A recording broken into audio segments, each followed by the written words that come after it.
Hi, vacation rental manager or owner. Today I'm pulling back the curtain on how I actually approach installation days, starting before anything gets hung or locked into place. This is going to be a really practical and little known secrets in this video, so listen in.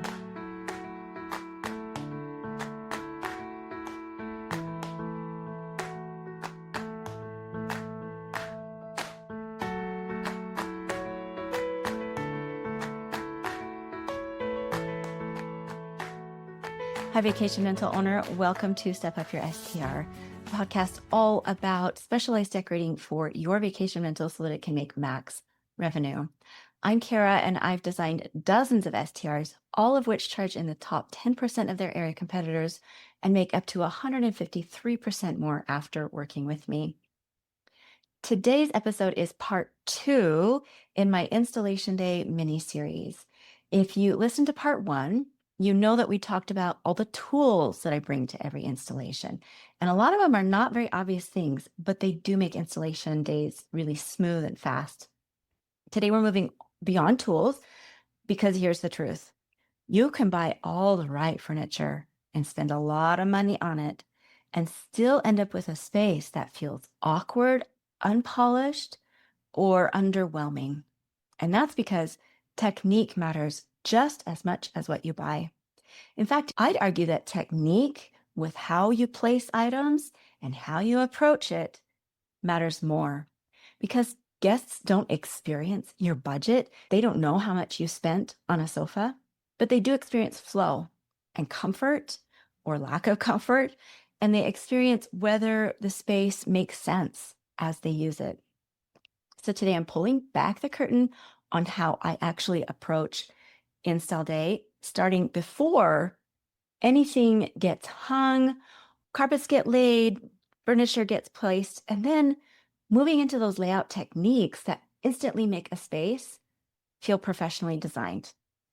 If you want your STR to look intentional, elevated, and revenue ready, this episode is for you.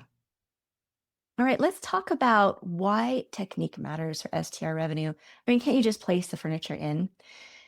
So let me begin by saying something that can surprise you. Most underperforming STRs don't have a furniture problem. They have a layout and execution problem. I'm going to say that again. Most underperforming STRs don't have a furniture problem. They have a layout and execution problem.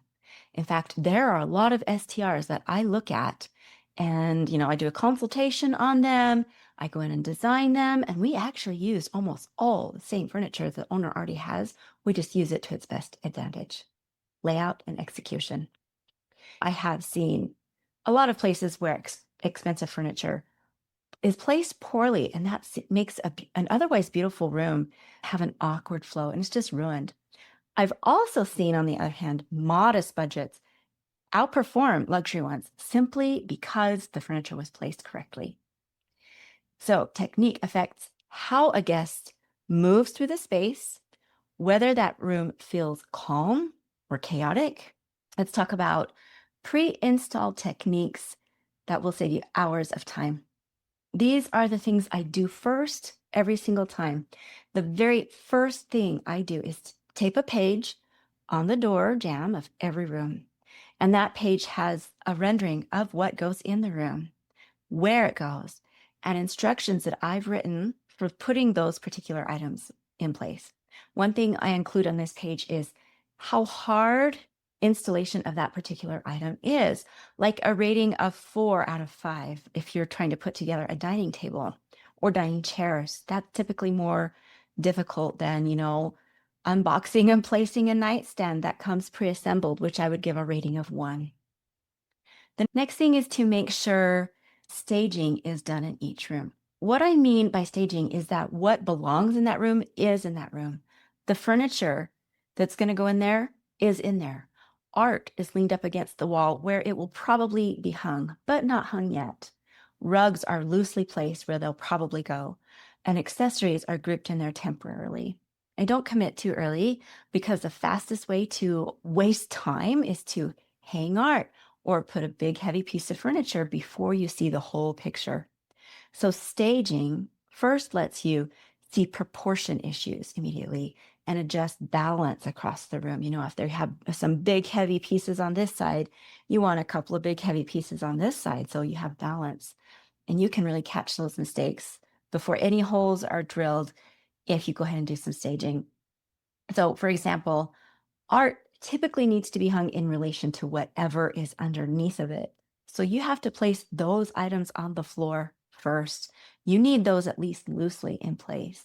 Staging matters because if something feels a little off, I want to discover that in a couple of minutes, not after everything is installed.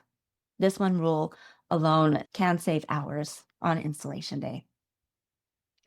Next, the visual flow test. Once everything is staged and loosely put into place, I do what I call this visual flow test. I physically walk through the property the way a guest would, from the front door into the living area, toward the kitchen, down the hallway, into the bedrooms. And I ask myself, where do my eyes go first? What's the focal point in front of me? Is there even a focal point? Where do my eyes get stuck? In other words, where does a space feel weird?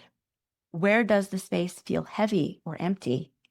And I'm going to tell you, I've never staged a place. Well, I shouldn't say never, but I honestly can't think of a time I have staged a place perfectly from the beginning. I always have to adjust things before we actually install it. Now, remember, when STR guests are looking online, they decide how they feel about a property within seconds. And when they are entering your space, it solidifies for them. If that first sightline feels cluttered or dark, confusing, you have lost momentum. So before I hang or actually install anything for real, I adjust layout and styling until the space flows naturally. Next, the command center method. This gives installation sanity. I always set up a command center in each room. This is one designated area for tools, hardware, extra accessories that I'm not sure if they'll go there or not, and definitely a spot for trash and recycling. Nothing will float randomly around the property if you'll do this. You don't want floating stuff. You want to have things in place with this command center method because it keeps the space from feeling chaotic. It is so easy, for example, for garbage to pile up randomly or just to be scattered randomly. But with a garbage spot in each room, that doesn't happen, not nearly as much. Also, you won't waste time hunting for things. You'll know, oh yeah, the scissors and the screwdrivers, they're always in this spot. And then mentally, it keeps you in control of the installation. Install days are intense, but structure like this will keep you efficient and calm. Once the space is staged and flowing and supplies are all organized, then I move into definite furniture placement.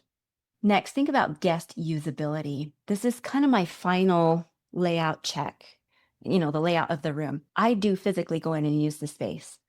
I take a few moments to sit on the sofa. I reach for a table. I imagine luggage paths, going through the room, going around the furniture. And I think about kids and pets and how groups are going to interact with each other.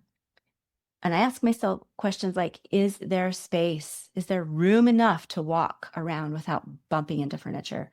Can guests plug in their phones? Can they see those cords and outlet? Is seating confusing or is it intuitive so they can just easily talk with each other? This is where professional installations differ from DIY installations.